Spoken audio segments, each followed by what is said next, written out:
Benjamin Rosor, homme de médias et du numérique, déroule le fil des rêves du TEDx 2013 de Bordeaux.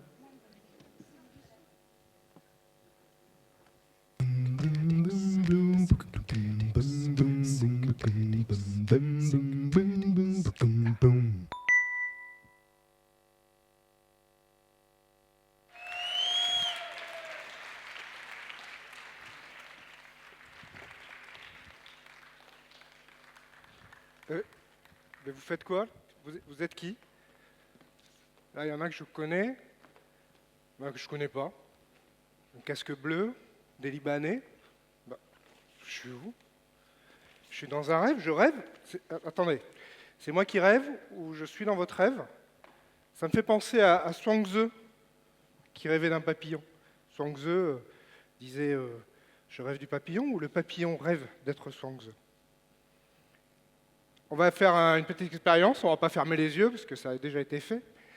Vous allez prendre vos mains et vous allez pincer votre voisin. Comme ça, on sera sûr de savoir si on rêve. Alors, on y va.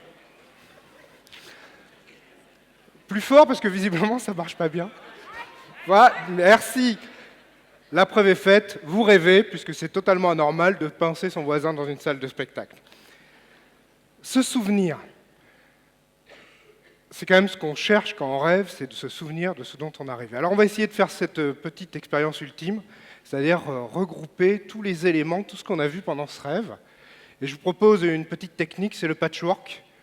Donc on va prendre des petits morceaux comme ça de tissu, et puis avec nos petites mains agiles, surtout moi, avec mes petits doigts fins, je vais coudre tout ça, et ça va nous donner un joli patchwork. Et ce patchwork, ça nous fera un bout de tissu, et ce bout de tissu, on le mettra dans notre carton de nomade urbain. Cette histoire a commencé par une première image. Vous vous souvenez, la princesse Sarah, qui est venue nous endormir. C'est ça le changement de monde. Tu t'endors avec la princesse, tu te réveilles avec le crapaud. Princesse, puis... Alors on est parti tout de suite, hein, très haut. Où on a eu des mots qui se sont arrivés partout, et puis des mots que tu ne comprends pas au départ, et c'est un peu comme quand tu plonges du côté de chez Swann, pas la version d'Ève, hein. Du côté de chez Éric Catelin, les mots sont dans tous les sens et ont un sens que tu trouveras, peut-être, mais surtout si tu fais des efforts. Et ça, c'est bien parce que Éric, il nous fait quoi? Il nous tire vers le haut. Merci, Éric. Les rêves sont communs à l'humanité, c'est même un bien que personne ne peut supprimer ou interdire, nous dit-il. Le rêve est un papillon, mais au toit malfaisant des ténèbres, tu n'arriveras pas à lui couper les ailes. C'est vrai. Les rêves sont une fonction cérébrale qui, visiblement, est partagée par tous les hommes, aussi quelques chats et chiens, si on en croit des vidéos sur YouTube. Que tu sois noir, blanc, rouge, petit, grand, femme, homme, un peu des deux, pauvre, riche, tout le monde rêve de la même manière. Moi, je trouve ça cool. J'ai vu des jeunes se réunir sous des arbres. Alors, c'est rigolo, les rêves, parce que ça fait appel à des trucs que tu as vécus. Et ces jeunes étaient dans un campus, et ce campus, c'est celui où j'ai fait mes études. Et ces jeunes ont décidé d'avoir un rêve qui était d'avoir accès à Internet. Bon, alors là, les jeunes qui ont des rêves qui existent déjà, ils sont mignons, ils nous prennent un peu pour des imbéciles, mais on est au courant. Internet, ça existe depuis longtemps, depuis 1996. Il y a des dinosaures qui ressemblent à des jeunes femmes qui existent sur Internet. En fait, ils veulent créer quoi? Ils veulent être un fournisseur d'accès à Internet. Un fournisseur d'accès à Internet, ça s'appelle un faille. Et pourquoi ils veulent faire un faille? C'est pour éviter les failles. Ça, c'est ce que nous dit Julien. Yanis, Zoé, sortez couvert. On vous l'a bien répété. Mais surfez couvert aussi. Parce que là, vous êtes totalement à découvert sur le net et vraiment, c'est un cauchemar. Si tu dors, t'es mort. J'ai entendu ça tout à l'heure. Je dors. Vous dormez. On est mort? On est tous morts! Non, on n'est pas mort. On n'est pas mort parce qu'on rêve. Et le rêve, c'est la vie quand tu dors. Pourquoi? Parce qu'il y a des ondes bêta qui sont mesurées quand les gens rêvent dans le cerveau. Et ces ondes bêta sont les ondes d'une intense activité. Donc le rêve, c'est la vie quand tu dors. Là, j'ai envie de prendre un petit morceau de tissu noir, puis rose, et puis hop, je le mets sur mon patchwork.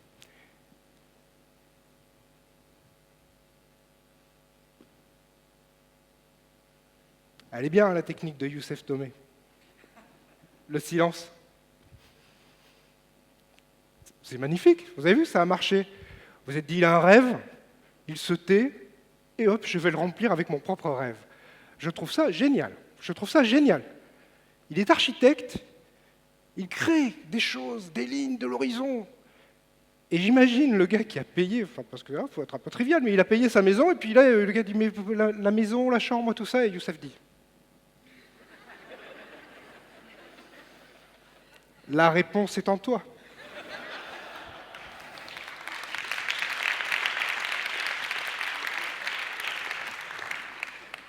Les rêves d'enfant. Est-ce que je suis toujours connecté à mes rêves d'enfant? Catherine est arrivée, petite banlieusarde, elle a des petits accents, hein, parfois ça fait un peu vraiment banlieusarde, elle a gardé ça. Et elle, son rêve, c'était quand elle voyait ces grands immeubles bourgeois, et elle voyait dans l'intérieur des fenêtres, il y a des beaux appartements, elle se disait, moi un jour j'y serai, je vais en boire de l'élixir du suédois, je vais à la pêche comme ça, et j'y serai un jour. En fait, elle fait un autre truc, c'est qu'elle entreprend. Elle a un rêve, elle cherche à le réaliser. Et pour ça, au milieu, elle met l'entreprise. Et elle fait pour nous un vœu magnifique. Elle dit, rêvez, poursuivez vos rêves, ils deviendront réalité. Bon, si elle peut nous filer un peu d'élixir du suédois pour qu'on ait la pêche, ce sera bien aussi. La réalité, comment dire? Parfois, moi j'ai entendu une histoire, mais même pas en rêve t'y crois. Un orphelin adopté pour une engueulade entre deux mères supérieures. Mais quelle histoire! Il est adopté, puis il est lâché, abandonné, devant la gare Saint-Charles à Marseille. Il devient apatride. Pierre Calédjan est en fait un adoptride.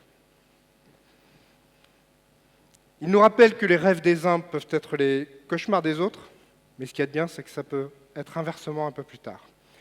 Pierre nous a prouvé une chose, c'est qu'on pouvait avoir des larmes ou beaucoup d'émotions en rêvant. Merci Pierre. Et puis je fais un autre rêve, un rêve dans son rêve, s'il peut me le permettre. C'est que je le vois assis derrière une table, dans une grande librairie, peut-être à quelques rues d'ici. Il est en train de signer son ouvrage, le livre qu'il va écrire, le titre, l'adoptride. T'en penses quoi, Arthur? T'es d'accord? Pourquoi faire les choses comme les autres? Ça, c'est vrai. Pourquoi on ferait les choses comme les autres? Pourquoi tu prendrais une guitare et puis tu te dirais, tiens, c'est un instrument à cordes pincées, donc je vais pincer les cordes. Non, non, non, ça c'est ridicule, c'est nul. Tu prends une guitare et puis tu te dis, bah, tiens, je vais la faire jouer par le vent. Pas mal. Ça devient donc un instrument à cordes soufflées. Alors comment on arrive à penser comme ça? Quelle force peut pousser un être visiblement équilibré? Quelle force peut pousser un être à monter un tel projet, voire le démultiplier au Japon et ensuite en terre indienne? Garlot nous a donné deux solutions. Tu travailles et tu lâches prise. Alors je vais vous révéler un petit secret de fabrication de TEDx, on fait des répétitions, c'est pour ça qu'on est si bon. Et hier, à la répétition, Garlot avait ajouté quelque chose qu'il n'a pas dit là, parce qu'il y a eu un truc qui est monté, là, ça a un peu débordé. C'est qu'il a dit que l'Indien à qui il avait fait écouter sa guitare, avec le vent, lui avait dit « Ok, ma ». Ça veut dire « Ok, super ». Ok. Il y a plein d'Indiens à TEDx Bordeaux. Bravo. Le lâcher-prise, alors attention, le lâcher-prise, c'est pas le laisser faire. C'est pas oh bien comme ça, je suis là, je vais lâcher prise, et donc je fais plus rien. Non, non, le lâcher-prise, c'est l'exigence. C'est bizarre, l'expression, c'est tu lâches prise. Ben, en fait, pour lâcher prise, il faut que tu y ailles au charbon. Je prends un exemple. On dirait que tu nais et que tes yeux ne marchent pas. Tu es aveugle. Bon, tu as du bol parce que tu as une société qui prévoit un truc en plus pour toi, c'est la canne blanche. Et donc, on va dire que tu vis à peu près normalement puisque tu es aveugle de naissance, et donc tout va bien. Ben, le lâcher-prise, c'est de ne pas accepter ça. Et René Breton, j'ai envie de vous dire qu'il est champion du monde d'endurance de lâcher-prise. À 70 ans, il continue. À 70 ans, il dit, le hibou, on va le faire. On va remplacer cette canne blanche, ce chien, si gentil chien, mais enfin quand même, le chien, c'est pas un taxi, hein, il nous l'a dit. Et il y va, il continue, il arrive à convaincre. Et finalement, il arrive à faire cet objet, et pour lui, évidemment, mais surtout pour les générations futures. Et ça, on peut dire que c'est quand même une belle preuve d'obstination. Cette obstination qu'on a aussi rencontrée avec Bernard Arnault et son lieu Cap Science. Comme ça a l'air pas très extraordinaire, cette histoire de Cap Science. Mais vous vous rendez compte? C'est un monsieur qui dit la science n'appartient pas qu'aux scientifiques, qu'aux matheux, qu'aux cartésiens, qu'aux ingénieurs, qu'aux mecs qui sont intelligents. Il dit non, non, non, la science, elle doit appartenir à tout le monde. Il dit on va croiser la culture. Et ça marche. Il arrive quand même à faire construire des avions à des gamins de sections de banlieue, allez, on va appeler ça comme ça. Et il leur fait construire des avions, il les fait rêver, il leur fait réaliser leurs rêves. Bon, on ne va pas jeter tous les scientifiques à la poubelle parce qu'on en a un qu'on va finir par bien aimer. Il est docteur. Le docteur Christophe Adam, et on l'aime bien parce que d'abord il a un rêve complètement barjot, il rêve de la Sécu. C'est comme si moi je me mettais à rêver du RSI.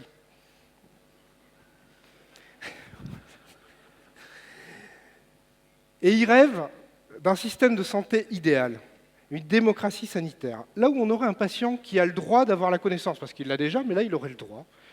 Un endroit où le médecin pourrait faire son job de conseil, un endroit où le malade ne terminerait pas seul. J'ai envie de dire que Christophe Adam est un repenti, et j'ai envie de dire que s'il continue à avoir ce rêve, il va avoir des problèmes, le garçon. Quelle différence entre le rêve et l'utopie? On rêve d'utopie. Est-ce que l'utopie est un rêve qui ne se réalise pas? Bon, Yanis, Zoé, vous calmez, vous arrêtez pas de faire des galipettes sur le net, vous sortez une copie, vous essayez de répondre à la question, vous avez 4 heures. En revanche, que je ne vous vois pas chercher sur vos portables le talk de TEDx Bordeaux, où quelqu'un a réussi à répondre à la question en 18 minutes. Pierre Chavot nous a répondu en 16 minutes d'ailleurs. Et il l'a vraiment très bien fait. Et effectivement, c'est ça aussi TEDx, c'est d'arriver à obtenir du contenu après l'événement. Marie papote dans le creux de notre oreille. Elle est sous l'arbre à palabres de l'Afrique de son enfance et elle nous questionne. Elle découvre dans son enfance que les gens qui vivent avec pas grand-chose partagent tout. Elle revient dans notre société d'opulence et tout la ramène à ses souvenirs d'Afrique. Alors elle décide de tout partager. Une solution dans un monde où un tien risque de devenir « tu l'auras plus ». Elle arrive à vivre en nomade avec moins qu'une valise en carton, avec le carton uniquement. Pourquoi faire On ne va pas se mentir, ces propos sur la décroissance, ces propos bienveillants, sur des conseils pour mieux consommer, on en a entendu, on en entendra encore. Et tels des appels au loup trop répétés de Pierre, on n'y croit plus, ou si on y croit, on se dit que ça fait quand même beaucoup. Alors pourquoi le message de Marie nous accroche? Parce que justement, elle est passée de l'utopie à la mise en œuvre. Elle a une entreprise, elle la cède à ses salariés. Ceux qui sont chefs d'entreprise savent que ce n'est pas si facile que ça. Elle partage, elle vit avec pas grand-chose, elle met l'éphémère comme règle de vie, en accord avec notre vie humaine, éphémère finalement au regard du temps de l'humanité. Le patchwork est presque terminé. Quelle forme a-t-il? Quelle couleur? Est-il doux, rugueux? Nous rappelle-t-il un tissu de notre enfance, un souvenir, une madeleine? Toujours pas de Dave, hein? Il est plutôt dans les tons roses, parce que je crois que nos rêves souhaitent plutôt un monde meilleur. Et puis même s'ils ont, on le sait, une fonction d'expulsion de nos angoisses, dans la vie, c'est aussi le moyen de se sortir de sale drap pour améliorer son quotidien. Mais on a oublié un truc, non? Que se passe-t-il quand le rêve ne se réalise pas? C'est l'échec. Comment plomber TEDx Bordeaux rêve avec une chute bizarre? En fait, ce que j'ai compris, moi, de cet après-midi, c'est que quand le rêve ne se réalise pas, on s'en crée un nouveau. On passe à côté, on le contourne et on finit toujours par réaliser un rêve. C'est évolutif, le rêve. Surtout, au-delà de l'espoir et de l'utopie, nos rêves, petits ou grands, nous permettent d'avancer, de progresser, parce qu'en fait, nous sommes tous à la recherche de la même chose.